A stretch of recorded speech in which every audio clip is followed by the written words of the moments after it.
Hello and welcome to It's Your Life, Own It magazine and publishing. My name is Marissa and I am the editor-in-chief and your host for this evening's interview. I am looking forward to and so excited to have with me Courtney Clark, which is a life coach and a woman who speaks and advocates for other women. Before I bring her on here and just my conversations with Courtney, as we journeyed through this cover feature for the August issue, it was just laid on my heart to really feature her across the board. So Courtney is not just only our cover girl for the Own It magazine, which is personal, professional, and business development, but Courtney is one of the first time cover features that we have across all of our magazines at one time. She is on the Own It magazine, personal, professional, and business development. She is on our Lifestyles and Leisure Living magazine for August. She's on our Lit because she is a published author, which is our literacy awareness magazine for Own It. And she's also on BTG, Bridging the Gap, Strategizing for Student Success. She believes in the importance of giving back to our youth as a legacy. And so taking center stage without further ado is Courtney Clark. Welcome, Courtney. Hi. Taking center stage and Hey, owning it Marissa. with me. So excited to have you with me. And I I'm know excited that we're to be here.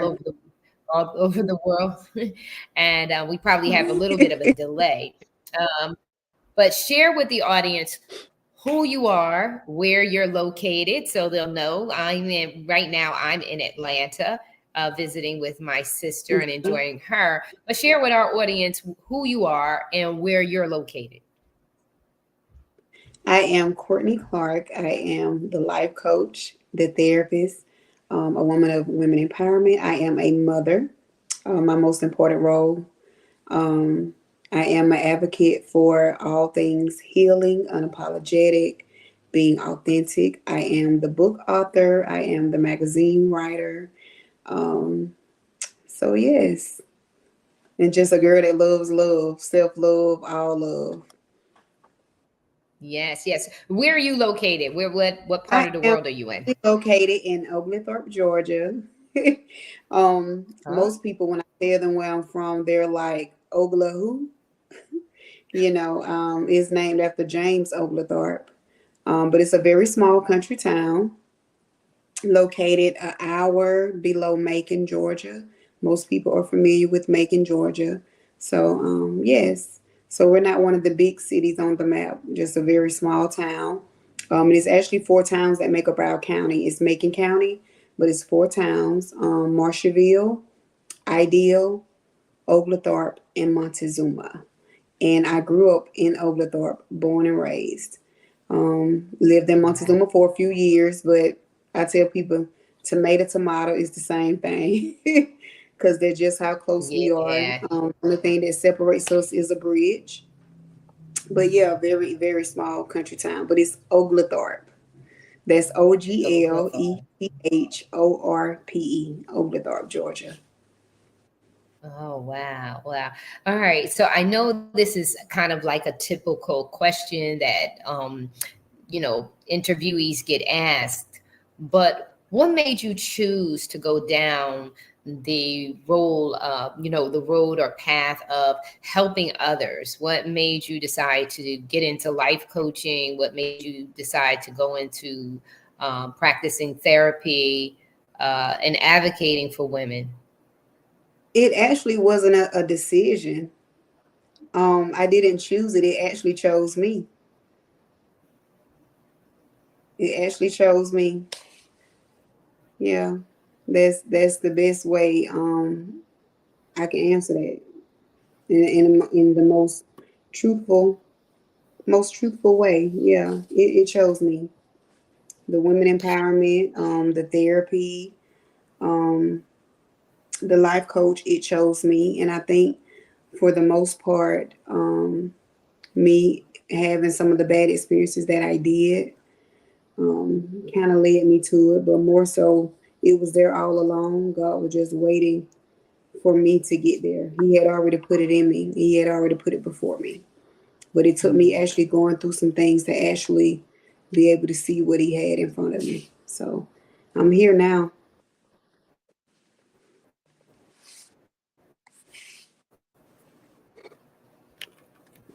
About that. You shared that it kind of called you. You didn't. This is not something that you wanted to do or going past. Past you didn't want to. This wasn't a path that you had chosen to go down, but the path that chose you. Share a little bit of that, so the audience can, if they're not recognizing that, the audience can recognize when you are being pulled in the direction in which your life really, really should be going in. Because sometimes we get so busy and caught up in the day that we don't realize, we don't see the nudges and going in the direction that we were called to, the direction that we're really wired to. Like, so our gifting, our talents, our purpose, and our calling really is aligned with how we were designed. Share with the audience your experience and how you had that aha moment that this wasn't the path I'm going on, but this is the path I have to go on. Well, I would first of all say, when you are called to do something, no matter how much you try to pull away from it, God steady pulls you back. You know, even after having a traumatic experience. And I think that's what it was for me, experiencing what some of the things that I experienced and being able to work my way through it. It's kind of like I had an epiphany. I woke up one day, the aha moment that you talked about. I woke up and I was like, okay, this is it. And it was like so many confirmations on my day to day, the people that I encounter, through my friendships, my relationships. And one thing that I will say with my relationships, I attract a lot of unhealed people. Even in a lot of friendships over the years, I've attracted a lot of unhealed people, which only caused me to be hurt, to get hurt, and to get hurt easily, to be easily offended, and not even realizing during those trials and tribulations, I had no clue of who Courtney was or who Courtney was supposed to be. So many times I didn't learn the lesson, and God allowed the lesson to continue to repeat itself over and over again until I finally caught it. Like, okay, you're gonna pass this you're gonna pass the test this time, and so I think for me, just my experience with mental health, working at a psych hospital 8.5 years, even in my friendships, even in conversations that I've had with complete strangers, even in my relationships, just the things that I've learned more recent, going through a divorce, you know, um, even some of my family dynamics, like all those things led me to the place of where I am now, wanting to break generational curses, wanting to not repeat the same cycles that my parents did and their parents did, and not wanting to pass my trauma down to my son,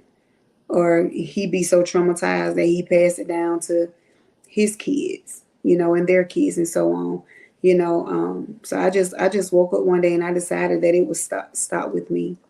Um, I realized a long time ago that people are my ministry. And there have been times where I felt like it was both a gift and a curse. But it was only a curse because I wasn't learning the lesson. It was only a curse because I didn't recognize who I was, and I didn't know self love, and I wasn't self aware. So Right. that's what made it a curse, But it makes it a gift because I touch people's life every day in some way, whether it's my sisters, my brother, um, a complete stranger, Facebook friends, by the things that I post. People come in my inbox, they ask me questions. How you get to be so positive? How you go through what you've been through and still, manage to have the type of attitude that you have? Things could be completely falling apart, but I somehow managed to hold it together. And that's a gift within itself. You Yes. know, um, even when I worked at the mental hospital, you know, we had clients that would literally ask to come back there when they end up at the ER. They would ask to come back there because they knew I was there and I made a difference in their lives. They used to call, speak with the nurses there, ask was I still there, you know, and talk about how pleasant I made their stay. You know, and I didn't judge them. I didn't treat them like they had a mental illness. I treated them like they were human because they are human. And I think at some point or another, every race, every human being on this earth has had a mental illness, whether it was depression, whether it was anxiety. You know, I had anxiety and didn't even know I had anxiety. I just knew my body was experiencing these different things, you know.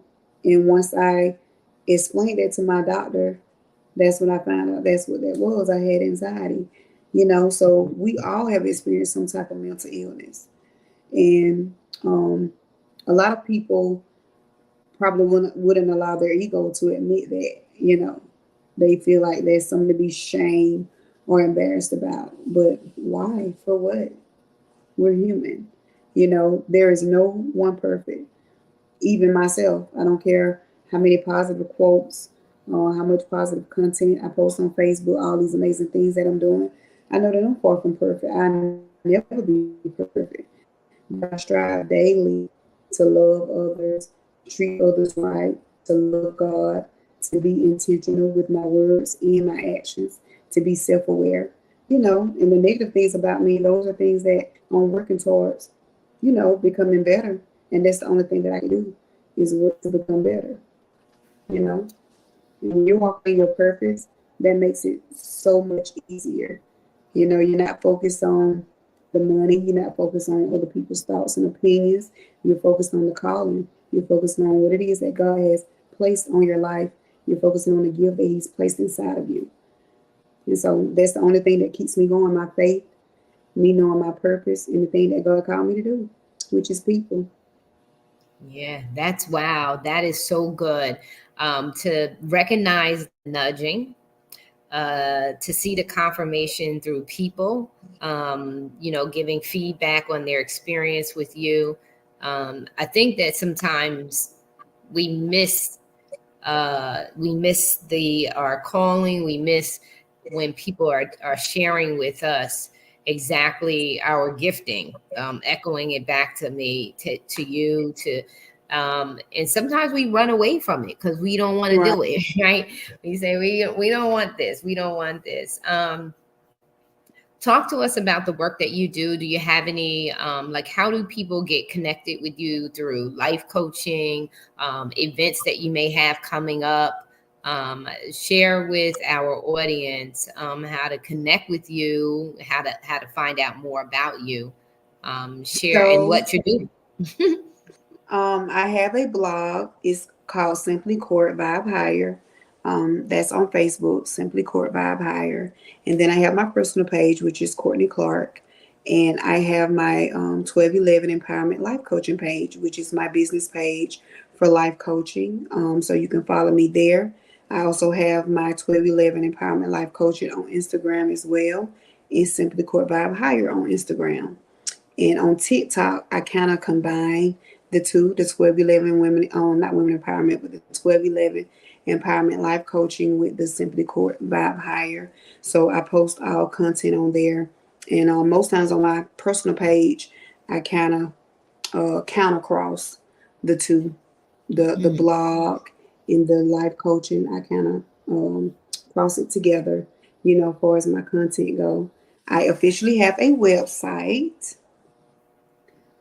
So I will be sharing that link as well. I posted it last week. I only posted it maybe twice, but I'm trying to get in the groove of things as far as like being consistent, you know, so that I can build my clientele.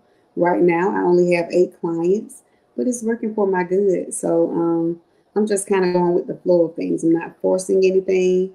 I'm just flowing with it, you know, and I know it's going to come.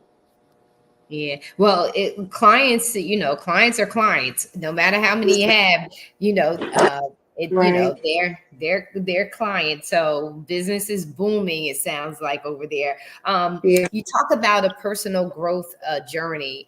Share a little bit about that, in regards to the work that you do, how you help others to walk in their authenticity, um, and to get that personal development that they need. Okay. So for years, I allowed social media, I allowed family, I allowed friends, relationships, with the man.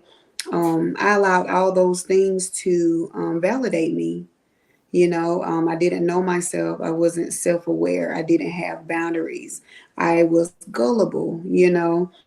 I forced connections and I forced relationships and friendships with people, would make excuses for people being the way that they are. And in doing so, it caused me to stay in a lot of places way longer than I should have been, which is the very reason why I had to continue to repeat the lesson. Um, but my last relationship, that basically, did it for me. It did it for me. And going through that experience, um, it forced me to sit with myself. And I was very uncomfortable. It was hurtful. It was very hard. But like I tell my clients, my friends, and everybody I encountered, like hard things. And that was a very much hard thing to be able to sit with yourself, to be able to isolate yourself and sit in your feelings and sit in your mess. That does not feel good. That's very hurtful. But I'll tell anyone, in order to heal, you have to feel. So you have to feel everything, all the ugly uncomfortableness, of basically the repercussions of your choices and your decisions that was made. You know, you have to sit in that. You have to own it, and in order to do that, um, you have to make up in your mind that you want to heal, and then you have to take the necessary steps to do the healing, to start the healing process. You have to own what it is that you feel. You got to Right. own it. Um, and that's whether you see a therapist or counselor, a life coach, whether you vent to a friend, whether you just talk to God, pray, meditate, whatever it is that you do, you have to own it. You have to feel those feelings. You have to own it. You have to process it. Why do I feel this way? What can I do to change? If you choose to do the work, it's only temporary. Like those feelings, they won't last. Trust me, I know I am a witness. And you'll wake up one day and you'll look back like, wow, even just going back, looking in my journal and reading some of the things that I wrote is like, wow, and just to be Yeah. able to look back and see my growth. And being authentic comes from being real with yourself. You have to be real with yourself before you can be real with anyone else. Yeah. It starts with you. You have to be real with you. You have to get to a place where you realize you don't need anyone to validate you, not your spouse, not your family, not your friends. You validate you. God validates you. Whatever your higher power is, that's who validate you. You don't need anyone else to do it. And when you start seeing yourself the way that God sees you, man, you become powerful. You know, that's where authenticity comes from. Being able to accept all the things about yourself, the good, the bad, the negative, the toxic, whatever it is, being able to accept those things about yourself and still love yourself. Um, okay, I don't like my arms, but I love my arms. Like they, to me, and and I can say this about myself, like to me they don't go with my body. That's and most people be like, girl, what are you talking about? Ain't nothing wrong with your arms, like my friends and stuff tell me that. But if you don't see yourself that way, it is not going to matter what anyone else think. No way. You know, you got to see yourself that way, because if you don't see yourself that way and you looking for it from someone else, when that someone else tells you the opposite, then there you go. You're gonna be thinking that about yourself. If somebody come up to me and say, Courtney, you know you ugly. You know what I'm saying? If I already think I'm ugly, like that's just gonna be like a slap in the face. Like what? You know what I'm saying? But when you see yourself as being beautiful, I won't care who call you ugly. It's not gonna matter, because you know that's a lie. You know that's a lie. You know.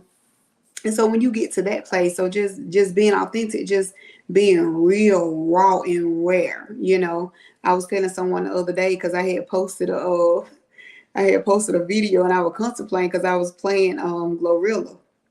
You know, and I was like, everybody look at me and not even everybody, because you know you got some naysayers or whoever, you know, that's neither here nor there. However, most people look at me in a positive light. So I wanted to play Glorilla, you know, because a lot of things that she raps about, like I can relate to it, and I love her and Lotto. And so I wanted to play it, and I was contemplating about it. And then I thought about it, I said, girl, you preach about being authentic mostly every day. You know what I'm saying? So what does it matter about if someone has something to say? You know, because the thing about it, me being authentic, if I want to post Sarah Jakes today and I want to post Megan Thee Stallion tomorrow, that's my business. I can do that, you know, like, because who are you to judge me? Who are And you to but judge me? remember, we even had so when you really, and I had this conversation, we were doing the power of prayer the other day, and I was having this conversation with one of the co-hosts, and we have a tendency to forget that God was first of all going to kill everybody after they were coming out of Exodus. He said, I'm destroying them all because they complaining too much, right? Then Christ cursed the fig tree because it wasn't bearing any fruit and said, you'll never bear fruit again. That's it for you. And also, Christ hung out with the heathens. Paul hung out with the heathens.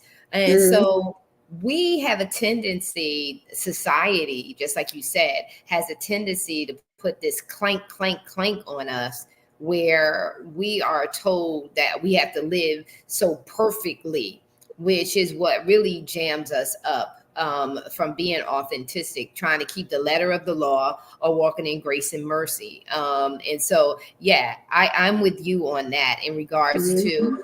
I have to tell myself, if you're teaching other people to be authentic, if you're teaching other people these things, then you have to be free from them yourself. You have to be unapologetic, like you said earlier. You have to be unleashed and fully liberated, right? From all. Yes, yes. You gotta live in your truth. Like, I love me some Sarah Jakes, baby. I love her, and I'm gonna meet her one day. I know I already manifested that, and I prayed about it, and I'm gonna meet her. She's like my twin flame or something. Like, I just connect with her on a level she don't even know I connect with her. She have absolutely no idea, but I know. You Yeah. know, I love Megan Thee Stallion. I love Lotto. You know, um, yes, I love all of them. You know, and I love them for specific reasons. And like, even with them, I feel like that's how they're able to make it big, because they're being their most authentic self. They're not caring about the negative things that society, you know, fans or whomever have to say. They don't care about that. They still going, they doing what it is that they love, you know, and they're good at it. And so Yeah. that's pretty much, you know, how I look at things. Like, long as I'm not out here hurting anyone or just intentionally mistreating someone, you know, that's what God look at. Because even people that go to church every Sunday but raising hell all during the week, and got hell in their heart all during the week, and got hell in their heart when they leave church on Sunday, you know. So Mm-hmm. Yes. who are you to judge me? The same finger you're using to judge me, you use the other three more to point back at you. Look at yourself in the mirror. Because guess what? When I look at myself at night in the mirror before I go to bed, I'm very happy with me. I'm very pleased with me. And I know God is too. Even in Mm-hmm. my mess, even as a work in progress, you Yes. know. Amen. Amen. So Mm-hmm. you publish books. You share with us your websites and where you are on social media. Share with the audience and your closing thoughts, because believe it or not, we are already up at the half hour. In your closing remarks, share with them how to get in touch with you, how to purchase your books, the things that you've written, and also how to connect with you as a client, as a prospective client. Okay. So my Soulful Healing Journal can be found on Amazon.com and also on Lulu.com. Or you can pre-order by reaching out to me through my Facebook, Courtney Clark, or the Simply Court Vibe Higher. It doesn't matter which one. And you can reach me on my website to schedule a consultation, which is free, by the way. And that would be 1211 empowermentcoaching.com. That's how you can reach me on my website. And I will get back to you within the next 24 to 48 hours after doing so. Mm. Awesome, awesome. Well, it has been a delight. I'm looking forward to even It more has. interviews with you, and spending time with you as a contributing writer in the Own It magazine. I'm excited about that. And so, audience, you can follow her in the Own It magazine as well. If you don't receive an email subscription, just email your email address to the Own It magazine at gmail.com. And we will add you to our subscribers list so that you can receive a copy of the complimentary copy of the magazine on a monthly basis. And like we said, Courtney is on all of our covers this month. She's on Own It magazine, which is personal, professional, and business development. She's on the Own It Lit magazine, which is our literacy awareness. She's on our Own It Lifestyles and Leisure Living magazine, as well as BTG, Bridging the Gap, Strategizing for Student Success. This has been truly a pleasure and a treat. I love your spirit. Love your holistic approach to helping those heal. And you have a heartbeat after my own. Is like, in order for you to heal, you have to feel, right? You have to feel. And you have to allow the process of healing to take place. So this has been Own It Magazine. We love you so very much. You take care. Be blessed. We hope our words inspire you. Yes, right. That's how we do it, Courtney. We are out. People, take care. Be blessed. Bye.